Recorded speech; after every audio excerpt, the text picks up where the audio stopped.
une semaine nañu débuté préparation bi depuis vendredi dernier mën naa wax ne que am nañu pratiquement 5 ou 6 séances yoo xam ne fondement jeu bi mën naa wax ni que c'était surtout animation offensive animation défensive ci séance yu ñuy def yëpp mën naa wax ni que séance yi c'est basé à base de jeu. On a fait beaucoup de 11 contre 11, on a fait beaucoup de 8 contre 8 pour justement jox nu mu tudd joueurs yi ak équipe bi benn automatisme boo xam ne pendant une semaine mën nañ ci jëfandu pour justement mën a exprimer match suba bi c'est samedi contre la Zambie. Edouard Mendy ex démb ñuy xaar ak ñuy xool ak médecin yi est-ce que mën na reprendre entraînement yi am déet. Youssouf Sabaly comme ni ma ko waxee sànq tamit boo xam ne dafa dellu bitim réew fële France xam naa ni que dina métti trop pour que ñu mën ko récupérer mais xam naa ni que am nañu ay solutions en tout cas ci 23 jours yoo xam ne sélectionné nañ pour mën a pallier absence am boobu. ñu koy sóoraale bu baax Zambie Sénégal ñëpp xam nañu seen antécédent ñëpp xam nañu seen passé loolu tam bu ñu ko fàtte souvent ay match yu métti la. Mais Zambiens yi mën nañu wax ni que équipe boo xam ne la équipe buy attaqué la mais tey information yi ñu am si ñoom mooy pratiquement seen ñaari xale yoo xam ne ñoo war a fubal ci kanam muy Paxson ak Puku bokkuñu ci voyage groupe yoo xam ne ñoom ci groupe bi nga xam ne moo ñëw fii Sénégal équipe boo xam ne la équipe bu agressif la équipe boo xam ne la souvent seen bloc bi dañ koy aj ci kaw. Mais am nañu possibilité tamit wàccee seen bloc bi joué ko bloc bas donc entraîneur bi mu nekk entraîneur boo xam ne xam naa ko bu baax mais comme ni ma ko waxee sànq rek je crois que lu gën a am importance pour ñun mooy que ñu concentré wu si ñun lu ñuy def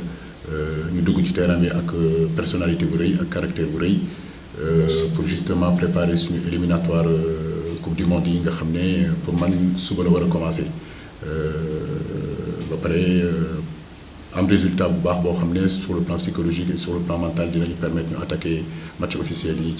ci mois de septembre buy ñëw nii incha allah. te yàlla bu baax alhamdulilah pour l'instant à part Edouard Mendy moo xam ne moo ñëw démb mën naa wax ni que ñëpp ngi fii xanaa Youssouf Sabaly boo xam ne dafa dellu fële France xam naa ne nag pour que mu mën a dellu si pour le deuxième match bi dina metti trop waaye dinañ xool ñun si suñu biir fii.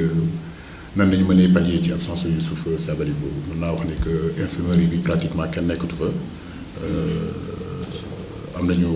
suñu joueurs yëpp ils sont prêts tey. C'est pas parce que qualifiéwul Pape Samba Kaddu waruñu ko jël c'est Zambie quand même je pense que am na histoire la Zambie est champion d'Afrique faut pas l'oublier donc bu ñu leen sous-estimer. Lu tax Zambie parce que justement comme ni ma leen ko waxee c'est équipe boo xam ne ku marqué 18 buts ci éliminatoire Coupe d'Afrique 2021 c'est que équipe boo xam ne la équipe buy attaqué la équipe bu baax la mais question lu tax Zambie loolu moom day métti souvent may répondre loolu parce que pour man adversaire yëpp benn nañu waruñu xeeb benn adversaire muy Zambie muy keneen ñun xam nañu ko suñu match yi yëpp match yi métti lay doon. te gëm naa ni que suba bu ñu bëggee gagné tamit am na prix boo xam ne loolu la match bi laajte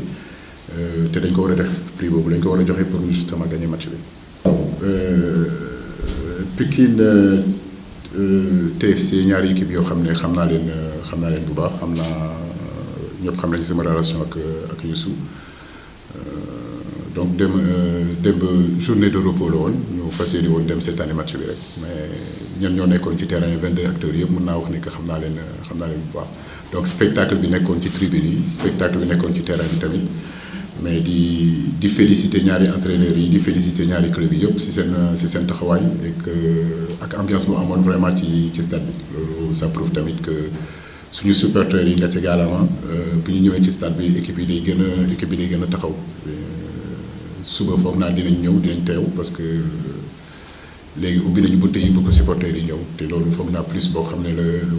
bu am importance la namoon nañ leen trop parce que un an sans ñoom en tout cas suba yàkkamti nañu dajeek ñoom pour justement ñu mën ñu supporter accompagner ñu pour que ñu mën a gagner match bi.